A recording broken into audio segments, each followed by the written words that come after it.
नजीब आबाद तहसील की ग्राम पंचायत मुबारकपुर कलहड़ी की जामा मस्जिद के पेश इमाम कारी शाकिर रिजवी साहब आज हमारे साथ हैं। कारी शाकिर रिजवी साहब, सबसे पहले तो आपका बहुत बहुत इस्तकबाल है हमारे इस चैनल में। जी शुक्रिया, बहुत आपकी मोहब्बत है। कारी साहब, हम देख रहे हैं कि एक नया पैटर्न शुरू हो गया है। अब शादी ब्याह के मौके पे लोग आतिशबाजी बहुत ज़्यादा इस्तेमाल कर रहे हैं। ख़ास तौर से अगर हम ईशा की नमाज की बात करें, देर रात की बात करें, तो उस वक्त जिस घर में शादी ब्याह का प्रोग्राम होता है बहुत धमाकेदार आतिशबाजी का इस्तेमाल किया जाता है। तो इसको आप दीन की और दुनियावी नज़र से क्या कहेंगे इस पर?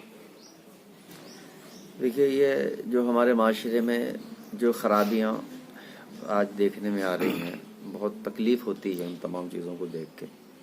इसमें से जिन चीज़ों का आपने जिक्र किया, कुछ ये भी हैं कि ब्याह शादी, हालांकि निकाह करना एक अल्लाह के रसूल सल्लल्लाहु अलैहि वसल्लम की बहुत प्यारी सुन्नत है, लेकिन हम एक तरफ जहाँ इस सुन्नत पे अमल कर रहे हैं, वहीं इस सुन्नत पे अमल करते हुए हमने इतने खराबियाँ अपने प्रोग्राम में पैदा कर ली हैं कि जिनको देखकर सुनकर बहुत दुख होता है। और ये आतिशबाजी, डीजे वगैरह और जो भी बहुत सारी चीज़ इस तरह की आज हमारे प्रोग्राम में शामिल कर ली गई हैं, तो सही और अच्छी बात यही है कि इससे हमारा माली बहुत बड़ा नुकसान हो रहा है, और एक बहुत बड़ा नुकसान जिसमें होता है कि हमारी बस्ती में कुछ बीमार भी होते हैं, और भी लोग दूसरे के, हमारे पड़ोस में दूसरे प्रोग्राम भी किसी के यहाँ हो सकते हैं। उन तमाम चीज़ों को लेकर बहुत रखनाअंदाजी होती है। इन तमाम चीज़ों से तो बचना चाहिए। और मैं इससे पेशतर भी कई बार मैं इस बात को कह चुका हूँ। जुमे के दिन मैंने मस्जिद में भी कई बार ये बात रखी है कि जो आतिशबाजी हमारे यहाँ हो रही है, अल्लाह ताला कुरान शरीफ में एक जगह फरमाता है, या अय्युहल्लज़ीना आमनू दुखुलू फिस्सिल्मि काफ़ा वला तत्तबिउ खुतवाति शैतान इन्नहु लकुम अदुव्वुम मुबीन। ऐ ईमान वालो, इस्लाम में पूरे पूरे दाखिल हो जाओ, शैतान के नक्शे कदम पर मत चलो, क्योंकि वो तुम्हारा खुला हुआ दुश्मन है।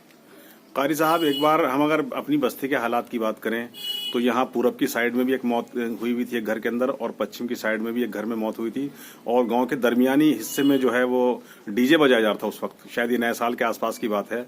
तो इस तरह के हालात पर आपका क्या कहना है कि मतलब हमारी बस्ती में मौत भी होती हैं, लेकिन उसके बावजूद भी कुछ लोग डीजे बजाते हैं, तो ये सब चीज़ें जो है वो क्या हैं? ये निहायत ही एक बहुत ज़लील हरकत है, और बचना चाहिए इस तरह की तमाम चीज़ों से। देखिए, एक तो आपने बताया कि मौत हो गई, उसके बावजूद भी उन लोगों को शर्म आनी चाहिए थी। हालांकि इस डीजे से या और जो आतिशबाजी हैं, ऐसा नहीं कि माहौल कोई गमगीन हो जाए तभी हमें इससे बचना चाहिए। हमें खुशी के माहौल में भी इससे बचना चाहिए, क्योंकि हमारा इस्लाम इस चीज़ की इजाज़त नहीं देता है। मना किया है इस्लाम, इन तमाम चीज़ों से बचना चाहिए। तो कारी साहब, कुल मिलाकर आपका क्या पैगाम है जो इस तरह की जो फजूल रस्में हमारे समाज में बढ़ रही हैं? बस मैं तो यही कहूँगा कि इनसे बिल्कुल पूरी तरीके से गुरेज करना चाहिए, और घर के जो बड़े जिम्मेदार हैं, जिनकी सरपरस्ती में हमारे घरों में प्रोग्राम होते हैं, उन लोगों की जिम्मेदारी बनती है कि वो अपने बच्चों को समझाएं, प्यार मोहब्बत के साथ। अच्छा कारी साहब, अभी कई मामले ऐसे आए हैं कि जिस घर में डीजे बजता है, वहाँ जब निकाह की बात आती है तो इमाम के जो मस्जिद के जो इमाम साहिबान हैं वो निकाह से इनकार कर देते हैं। कई जगह बड़ा मामला रहा है। तो ये क्या, ये मतलब इमाम साहिबानी क्या जिम्मेदारी बनती है इन सब चीज़ों को लेकर? देखिए, जब लोग नहीं मानते तो कई बार जो है वो सख्त कदम भी उठाने पड़ते हैं, और उसका मकसद सिर्फ यही होता है ताकि लोग गलत काम से रुक जाएं। उन लोगों की नीयत या उनके दिल में कोई और वैसी बात नहीं रहती, किसी को परेशान करना या किसी को रुसवाई करना, ऐसा मकसद नहीं होता। सिर्फ इसलिए वो कदम उठाए जाते हैं। इस तरह की आवाज़ें जहाँ भी उठती हैं वो इसलिए उठती हैं ताकि लोग ये गलत काम करने से रुक जाए, बाज आ जाए बुरे काम करने से। जी, कारी शाकिर रिजवी साहब, आपने हमारे चैनल के लिए अपना कीमती वक्त दिया, इसके लिए आपका बहुत बहुत शुक्रिया, बहुत बहुत मेहरबानी। शुक्रिया, जज़ाकल्लाह।